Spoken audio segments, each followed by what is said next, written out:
കഴിഞ്ഞ ദിവസം ചെങ്കടലിൽ കപ്പലുകൾക്ക് നേരെ ഹൂതികൾ വീണ്ടും ആക്രമണം തുടങ്ങിയിരുന്നു. ലൈബീരിയൻ പതാകയുള്ള ഗ്രീക്ക് ഉടമസ്ഥതയിലുള്ള കപ്പലിനെയാണ് ആക്രമിച്ചത്. യമനിലെ ഹൊദൈദ തുറമുഖത്ത് നിന്ന് വടക്കു പടിഞ്ഞാറായി 51 നോട്ടിക്കൽ മൈൽ അകലെ വെച്ചാണ് ഹൂതികൾ കപ്പലിനെ ആക്രമിച്ചത്. പിന്നാലെ ആക്രമണത്തിന്റെ ഉത്തരവാദിത്തം ഹൂതികൾ ഏറ്റെടുത്തു. ഡിസംബറിന് ശേഷം യമനിലെ ഹൂതി വിമതർ ചെങ്കടലിലെ കപ്പലുകൾക്ക് നേരെ ആദ്യമായാണ് ആക്രമണം നടത്തുന്നത്.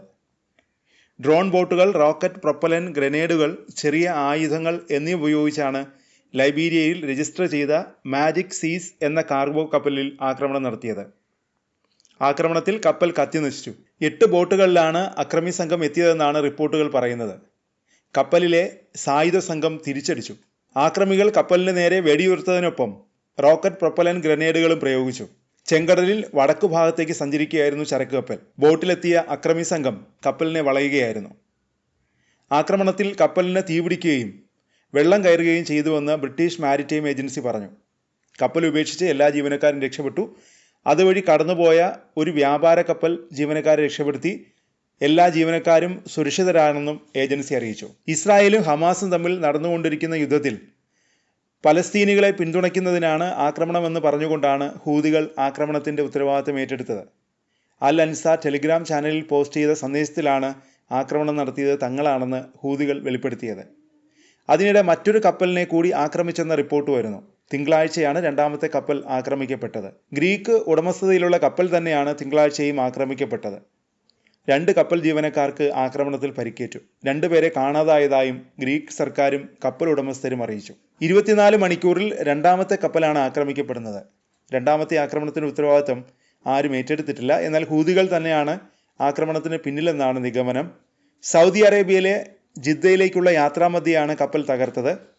കപ്പലിലെ ജീവനക്കാരിൽ 22 ഫിലിപ്പീൻസുകാരും 3 ഇന്ത്യൻ സായുധ ഗാർഡുകളും ഉൾപ്പെടുന്നതായി കപ്പലിന്റെ ഉടമസ്ഥരായ ഗ്രീക്ക് കമ്പനി കോസ്മോഷിപ്പിലെ ഒരു ഉദ്യോഗസ്ഥൻ പ്രമുഖ മാധ്യമമായ പൊളിറ്റിക്കോട് പറഞ്ഞു.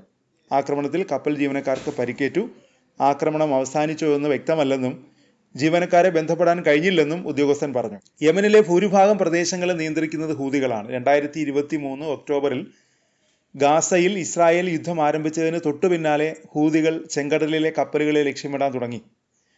പലസ്തീനികളുടെ പോരാട്ടത്തിൽ ഐക്യദാർഢ്യം പ്രഖ്യാപിച്ചാണ് ആക്രമണമെന്നാണ് വിമത സംഘം അവകാശപ്പെട്ടത്. 2023 നവംബറിനും 2025 ജനുവരിക്കും ഇടയിൽ വാണിജ്യ കപ്പലുകളെ ലക്ഷ്യമിട്ട് ഹൂതികൾ 100-ലധികം ആക്രമണങ്ങൾ നടത്തി. ഇത് ആഗോള ഷിപ്പിങ്ങിനെ തടസ്സപ്പെടുത്തിയിരുന്നു. അതോടെ ഇതുവഴിയുള്ള കപ്പൽ ഗതാഗതം ഉപേക്ഷിക്കാൻ ഷിപ്പിംഗ് കമ്പനികൾ നിർബന്ധിതരായി. ഇസ്രായേലും ഹമാസും തമ്മിൽ ഗസയിൽ വെടിനിർത്തലിലെത്തിയതോടെ ജനുവരിയിൽ ഹൂതികൾ ആക്രമണങ്ങൾ നിർത്തി.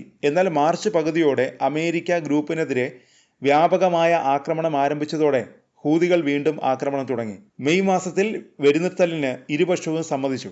അതിനുശേഷം ഹൂതികൾ ഒരു കപ്പലിനെയും ആക്രമിച്ചിട്ടില്ല. എന്നാൽ ഇസ്രായേലിനെ ലക്ഷ്യമിട്ട് മിസൈൽ ആക്രമണങ്ങൾ ഹൂതികൾ തുടർന്നു.